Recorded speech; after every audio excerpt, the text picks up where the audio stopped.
നമസ്കാരം. ഗാദി സ്റ്റുഡിയോസിൻ്റെ പുതിയൊരു എപ്പിസോഡിലേക്ക് എല്ലാവരെയും സ്വാഗതം ചെയ്യുന്നു. ഞങ്ങൾ ഇന്ന് വന്നിരിക്കുന്നത് ആലപ്പുഴ ജില്ലയിലാണ്, ആലപ്പുഴ ബീച്ചിൽ. ആലപ്പുഴ ഞങ്ങൾക്ക് വളരെ അടുപ്പമുള്ള ഒരു സ്ഥലമാണ്. കോട്ടയത്തിന് തൊട്ടടുത്തുള്ള ജില്ലയാണ് ആലപ്പുഴ. അതുകൊണ്ട് ആലപ്പുഴ ജില്ലയിലേക്കുള്ള യാത്ര ഞങ്ങൾക്ക് വളരെ എളുപ്പമാണ്. ഞങ്ങളിപ്പോൾ താമസിക്കുന്നത് കറുകച്ചാൽ എന്ന് പറയുന്ന സ്ഥലമാണ്.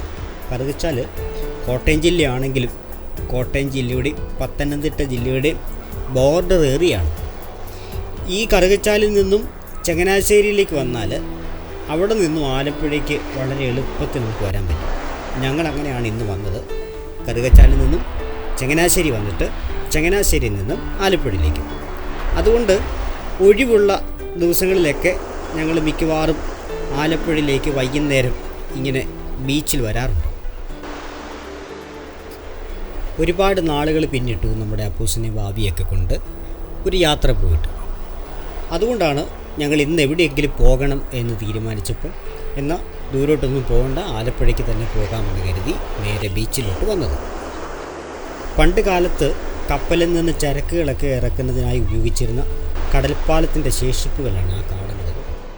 കുറേ നാളുകളായിട്ട് നമുക്ക് വ്ളോഗുകളൊന്നും അപ്ലോഡ് ചെയ്യാൻ കഴിയുന്നില്ല.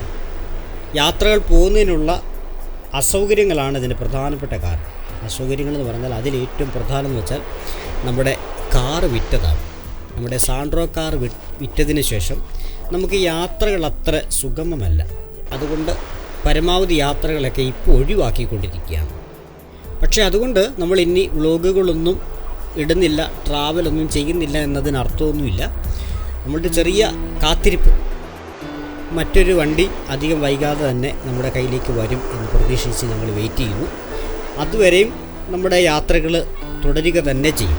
അത് ലഭ്യമാകുന്ന സൗകര്യങ്ങളൊക്കെ നമ്മൾ ഉപയോഗപ്പെടുത്തും എന്നുള്ളതാണ്. ഇപ്പോൾ ഞങ്ങൾ ബസ്സിനാണ് വന്നത്. അപ്പോൾ ഇനിയുള്ള യാത്രകളിൽ കൂടുതലും ബസ്സിനോ അല്ലെങ്കിൽ കൂട്ടുകാരുടെ വണ്ടിയിലൊക്കെ ആയിരിക്കും. അതുകൊണ്ട് കൂട്ടുകാരുടെ വണ്ടിയിലാണെങ്കിൽ അവരുടെ സൗകര്യങ്ങൾ, അല്ലെങ്കിൽ ബസ്സിനാണെന്നുണ്ടെങ്കിൽ ബസ് സൗകര്യങ്ങളുള്ള റൂട്ട്, അങ്ങനെയൊക്കെ നോക്കി വേണം ഇനിയുള്ള യാത്രകൾ. എന്താണേലും നമ്മൾ യാത്ര തുടരുക തന്നെ ചെയ്യും. ഇത്തവണ ട്രാവൽ ബ്ലോഗുകളൊക്കെ എടുക്കുന്നതിനുള്ള താമസത്തിൻ്റെ പിന്നിലെ കാരണം വാഹനത്തിൻ്റെ അസൗകര്യം മാത്രമായിരുന്നില്ല. അപ്പൂസിൻ്റെയും വാവിയുടെയും പരീക്ഷകളും സൗമ്യയുടെ സ്കൂളിലെ ജോലി സംബന്ധമായിട്ടുള്ള തിരക്കുകളും അങ്ങനെയൊക്കെ വന്ന സമയത്ത് ഫാമിലിയായിട്ട് യാത്ര ചെയ്യുന്നതിന് ഒരുപാട് ബുദ്ധിമുട്ട് വേറെ ഉണ്ടായി. സമയത്തിൻ്റെ കുറവുകൾ ധാരാളം വന്നു. അതാണ് നമ്മൾ ഏറ്റവും അധികം വൈകിയത്. ഞങ്ങളെ സംബന്ധിച്ച് ഇതൊരു ടൂർ എന്തൊന്നും പറയാൻ ഒക്കത്തില്ല. എങ്കിലും അപ്പൂസിൻ്റെയും ഭാവിയുടെയും സന്തോഷത്തിന് വേണ്ടി ഞങ്ങൾ ഇറങ്ങിയതാണ്. ഒരുപാട് നാളുകൾ കൂടി വന്നതല്ലേ, അതുകൊണ്ട് അപ്പൂസും ഭാവിയൊക്കെ വലിയ സന്തോഷത്തിലാണ്. ബീച്ചിൽ വന്നിട്ട് ഞങ്ങളവരെ ശ്രദ്ധിക്കുന്നുണ്ട് എന്നതിനേക്കാൾ ഉപരി ഒരുപാട് നിയന്ത്രണങ്ങളൊന്നും അവരുടെ മേൽ ചെലുത്തിയിട്ടില്ല. ഞങ്ങൾ അവരുടെ കൂടെയുണ്ട്, തൊട്ടു പുറകിലുണ്ട്.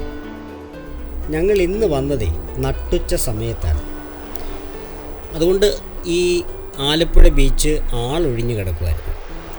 സാധാരണ ആലപ്പുഴ ബീച്ച് എപ്പോഴും നല്ല തിരക്കുള്ള ബീച്ചാണ്. പക്ഷെങ്കിൽ ഇന്ന് വന്ന സമയത്ത് ഇത് വേനൽക്കാലം കൂടിയാണ്, ഭയങ്കര ചൂടാണ്, നട്ടുച്ച സമയം കൂടി ആയതുകൊണ്ട് തന്നെ ഒരുപാട് നാളുകൾക്ക് ശേഷമാണ് ഇങ്ങനെ ആലപ്പുഴ ബീച്ച് ആളൊഴിഞ്ഞു കണ്ടത്.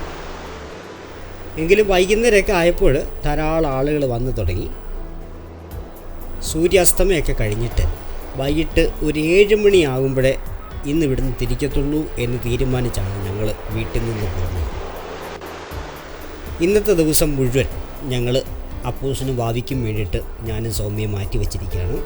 അതുകൊണ്ട് ഇന്ന് അവരോടുകൂടെ ആലപ്പുഴയിലാണ് ഞങ്ങളുടെ ഈ ചെറിയ സന്തോഷകരമായിട്ടുള്ള ഈ യാത്രയിലേക്ക് ഞങ്ങളെല്ലാ കൂട്ടുകാരെയും സ്വാഗതം ചെയ്യുന്നു. ആലപ്പുഴയിൽ ഒരുപാട് കാഴ്ചകൾ കാണാനുണ്ട് കേട്ടോ. നമ്മൾ ഈ ബീച്ചിൽ നിന്ന് ബാക്കിലോട്ട് നോക്കിക്കഴിഞ്ഞാൽ അവിടെ ഒരു ഓവർ ബ്രിഡ്ജ് കാണാം, അത് വളരെ മനോഹരമാണ്. അതുപോലെ തന്നെ ആലപ്പുഴയിൽ ഈ ബീച്ചുകൾ തന്നെ ഒരുപാടുണ്ട്. അതും മാരാരിക്കുളമൊക്കെ നമ്മൾ നമ്മുടെ ചാനലിൽ നേരത്തെ അപ്ലോഡ് ചെയ്തിട്ടുണ്ട്.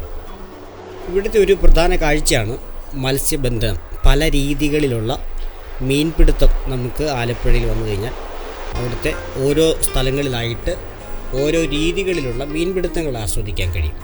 അതുപോലെ തന്നെ കക്ക വാരുന്നത്, ആഴമുള്ള വെള്ളത്തിൽ നിന്നും കക്ക വാരിയെടുക്കുന്നതും, അതുപോലെ തന്നെ വീടുകളിൽ വെച്ച് കക്കായിൽ നിന്ന് കക്ക ഇറച്ചി വേർതിരിക്കുന്ന ജോലികൾ ചെയ്യുന്ന ആളുകളെ കാണാൻ കഴിയും. അതൊക്കെ സാധാരണ തീരപ്രദേശങ്ങളിലല്ലാതെ മറ്റു ഉള്ള നാട്ടിൻപുറങ്ങളിൽ കാണാൻ കഴിയാത്ത കാഴ്ചകളാണ്. ഇവിടുത്തെ ഈ ഗ്രാമ അന്തരീക്ഷങ്ങളിൽ മാത്രം കണ്ടുവരുന്ന വേറെ ഒരുപാട് കാഴ്ചകളുണ്ട്. തൊണ്ട് തല്ലി കയറുണ്ടാക്കുന്നത്, കയർ ഫാക്ടറികൾ, കയർ വെച്ച് ഉൽപ്പാദിപ്പിക്കുന്ന മറ്റ് പല സാധനങ്ങൾ, അത് കയറ്റുപായ അങ്ങനെയൊക്കെയുള്ള സാധനങ്ങൾ നിർമ്മിക്കുന്ന ഫാക്ടറികൾ, വീടുകൾ ഒക്കെ കാണാൻ കഴിയും. ഇവിടുത്തെ തോടുകളും വേമ്പനാട് കായലുമൊക്കെ നമ്മളൊരുപാട് ആകർഷിക്കുന്ന, നമുക്കൊരുപാട് സന്തോഷം പകരുന്ന കാഴ്ചകൾ തന്നെയാണ്. ധാരാളം റിസോർട്ടുകളും ഹോം സ്റ്റേകളൊക്കെ ആലപ്പുഴയിലുണ്ട്. അതുകൊണ്ട് ടൂറിസ്റ്റിനെ ഒരുപാട് ആകർഷിക്കുന്ന, അവർക്ക് ഒരുപാട് സൗകര്യങ്ങൾ അറേഞ്ച് ചെയ്തിരിക്കുന്ന ഒരു സ്ഥലമാണ്. വേമ്പനാട് കായലിലൂടെയുള്ള വഞ്ചി വീടുകളിലൂടെയുള്ള യാത്രയും അതല്ലാതെയുള്ള ബോട്ടിങ്ങുകളുമൊക്കെ സുലഭമാണ്. ഇവിടുത്തെ ടൂറിസത്തിൻ്റെ ഏറ്റവും ഹൈലൈറ്റ് അതൊക്കെ തന്നെയാണ്. മാരാരിക്കുളം ബീച്ച് നമ്മളിതിനു മുമ്പ് അപ്ലോഡ് ചെയ്തിട്ടുണ്ട്. അത് കയറി കണ്ടിട്ടില്ലെങ്കിൽ കയറി കാണുക. ആലപ്പുഴയിൽ തന്നെയുള്ള ബീച്ചാണ് മാരാരിക്കുളം ബീച്ച്. ഏറെ സ്പേസൊക്കെ ഉള്ള അതിസുന്ദരമായ സ്ഥലമാണ്. നേരിട്ട് കാണണമെന്ന് ആഗ്രഹിക്കുന്നവർ നേരെ മാരാരിക്കുളം ബീച്ച് കാണാൻ വേണ്ടി വരിക. അതേപോലെ പാതിരാമണൽ എന്ന് പറയുന്ന ഒരു തുരുത്ത് വേമ്പനാട് കായലിൻ്റെ മധ്യഭാഗത്തായിട്ടുണ്ട്. അതും നമ്മൾ ഇതിന് മുമ്പ് ഒരുപാട് നാളുകൾക്ക് മുമ്പ് തന്നെ നമ്മൾ നമ്മുടെ യൂട്യൂബ് ചാനലിൽ അപ്ലോഡ് ചെയ്തിട്ടുണ്ട്. പാതിരാമണൽ ഫോറസ്റ്റ് ഡിപ്പാർട്ട്മെൻറ്റിൻ്റെ കീഴിലാണ്. ഒരു ഫോറസ്റ്റാണ്, ആലപ്പുഴ ജില്ലയിലെ ഒരു ഫോറസ്റ്റ്. ബോട്ടിലൂടെ തന്നെ വന്ന് നമുക്ക് ഈ പാതിരാമണലിൽ വരാനൊക്കും. ബോട്ട് മാത്രമേ ഉള്ളൂ, മറ്റു വഴികളില്ല. ബോട്ടിലൂടെ പാതിരാമണലിൽ വരിക. ഒരു ദിവസം നമുക്കതിനകത്ത് കറങ്ങിക്കാണാൻ ഒരുപാട് കാഴ്ചകളുണ്ട്. ഫോട്ടോഷൂട്ടിനൊക്കെ പറ്റിയ ഒരു വനമാണ്, ഒരു തുരുത്ത്. വേമ്പനാട് കായലിൻ്റെ മധ്യഭാഗത്തായിട്ട് കായൽ നികത്തിയെടുത്ത 6 ബ്ലോക്ക് എന്നൊരു കൃഷിയിടമുണ്ട്. അത് മനുഷ്യനിർമ്മിതമായിട്ടുള്ള ഒരു കൃഷിയിടമാണ്. അവിടെ ആൾത്താമസമൊക്കെ ഉണ്ടായിരുന്നു. ഇപ്പോൾ ആൾത്താമസം വളരെ കുറവാണ്, കൃഷിയിടമാണ്. കാഴ്ചയ്ക്ക് വളരെ മനോഹരമായതുകൊണ്ട് ധാരാളം സഞ്ചാരികളെ അങ്ങോട്ട് ആകർഷിക്കുന്ന ഇടമാണ്. നമുക്ക് കോട്ടയത്തു നിന്നോ അല്ലെങ്കിൽ കുമരകത്തു നിന്നോ ആലപ്പുഴയിൽ നിന്നോ ഒക്കെ ബോട്ടിൽ യാത്ര ചെയ്ത് നമുക്ക് 6 ബ്ലോക്കിൽ എത്താവുന്നതാണ്. 6 ബ്ലോക്കിലേക്കുള്ള സർക്കാർ ബോട്ടിലൂടെയുള്ളൊരു യാത്രയും 6 ബ്ലോക്കിലെ കാഴ്ചകളൊക്കെ നമ്മൾ യൂട്യൂബിൽ നേരത്തെ അപ്ലോഡ് ചെയ്തതാണ്. കയറി കാണുക, ഇഷ്ടപ്പെട്ട ലൈക്ക് ചെയ്യണം. ഇന്ന് ഈ ബീച്ചിൽ നമുക്ക് വീഡിയോ ഷൂട്ട് ചെയ്യുന്നതിന് വലിയ ബുദ്ധിമുട്ടൊന്നും ഉണ്ടായിരുന്നില്ല. പക്ഷേങ്കിൽ ഓഡിയോ റെക്കോർഡ് ചെയ്യുന്നതിൽ ഒരുപാട് പ്രയാസങ്ങളുണ്ടായി. കടലിലെ തിരമാലകളുടെ ശബ്ദവും അതുപോലെ കാറ്റും വൈകുന്നേരം ആയപ്പോൾ ആൾത്തിരക്കും ഒക്കെ വന്ന സമയത്ത് നമുക്ക് ഓഡിയോ റെക്കോർഡ് ചെയ്യാൻ ബുദ്ധിമുട്ടാണ്. അത് തന്നെയല്ല, നമുക്ക് ഒരുപാട് സാധനങ്ങൾ കൈ കൊണ്ടു നടക്കാൻ പ്രയാസമാണ്. കുട്ടികൾ എൻജോയ് ചെയ്യുന്നു. അതുകൊണ്ട് കടലിലേക്ക് അവരെ പറഞ്ഞു വിടുന്നവരെ സന്തോഷിക്കാൻ നമ്മൾ കൈ അഴിച്ചു വിടുന്നു. പക്ഷേ അവരെ ശ്രദ്ധിക്കേണ്ടത് അനിവാര്യമാണ്. മണലുണ്ട്, അതുകൊണ്ട് തന്നെ ക്യാമറ എപ്പോഴും വളരെ കെയർ ചെയ്യണം. അങ്ങനെയൊക്കെ നമ്മൾ നമ്മുടെ സാധനങ്ങളെല്ലാം കരയ്ക്ക് വെക്കണം. അങ്ങനെയൊക്കെ വരുന്ന സമയത്ത് പല കാര്യങ്ങളിൽ ശ്രദ്ധിക്കേണ്ടതായിട്ട് വന്നപ്പോൾ വോയിസ് റെക്കോർഡ് ചെയ്യുന്നതിന് വളരെ ബുദ്ധിമുട്ടുണ്ടായി. അതുകൊണ്ട് ഞാൻ വോയിസ് റെക്കോർഡ് ചെയ്തില്ല.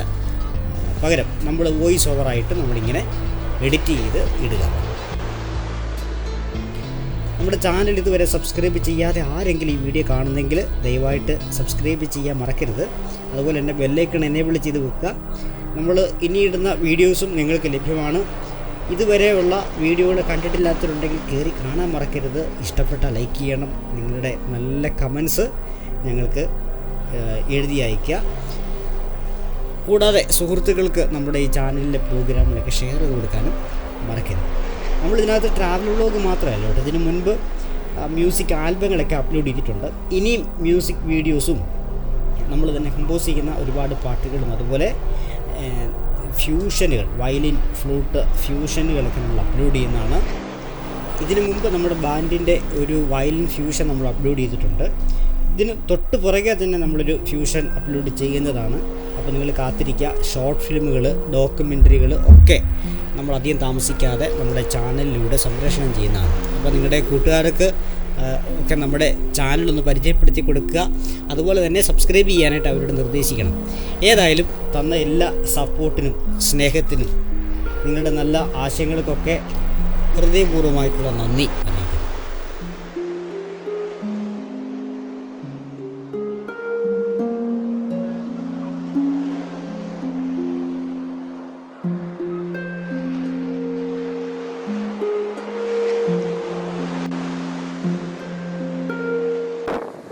അപ്പം നമ്മുടെ ആലപ്പുഴ ബീച്ചിലെ വീഡിയോ വ്ളോഗ് നമ്മളിവിടെ കൊണ്ട് വൈൻഡപ്പ് ചെയ്യുകയാണ്. സൂര്യ അസ്തമയം വരെ കാണിക്കാൻ ഒക്കത്തുള്ളൂ. ഇനിയിപ്പോൾ ഭയങ്കരമായിട്ട് ഇരുട്ട് വരികയാണ്. ലൈറ്റെല്ലാം പോയി. ലൈറ്റ് പോയ സ്ഥിതിക്ക് നമുക്ക് ഇനി വീഡിയോ എടുത്തിട്ട് കാര്യമില്ല. അപ്പം നമ്മുടെ ചാനൽ ഇതുവരെ സബ്സ്ക്രൈബ് ചെയ്യാത്തവർ സബ്സ്ക്രൈബ് ചെയ്യുക. ഇഷ്ടപ്പെട്ട ലൈക്ക് ചെയ്യുക. നിങ്ങളുടെ കൂട്ടുകാർക്ക് ഇത് ഷെയർ ചെയ്ത് കൊടുക്കുക. നിങ്ങളുടെ വിലപ്പെട്ട കമൻറ്റ് ഞങ്ങൾക്ക് ആവശ്യമാണ്. ഒരു ചെറിയ വീഡിയോ ആയിരുന്നു വീഡിയോ. അപ്പം ഇത് മുഴുവൻ കണ്ട എല്ലാവരോടും പ്രത്യേകമായി നന്ദി അറിയിക്കുന്നു. അടുത്ത വീഡിയോ ആയിട്ട് നമ്മൾ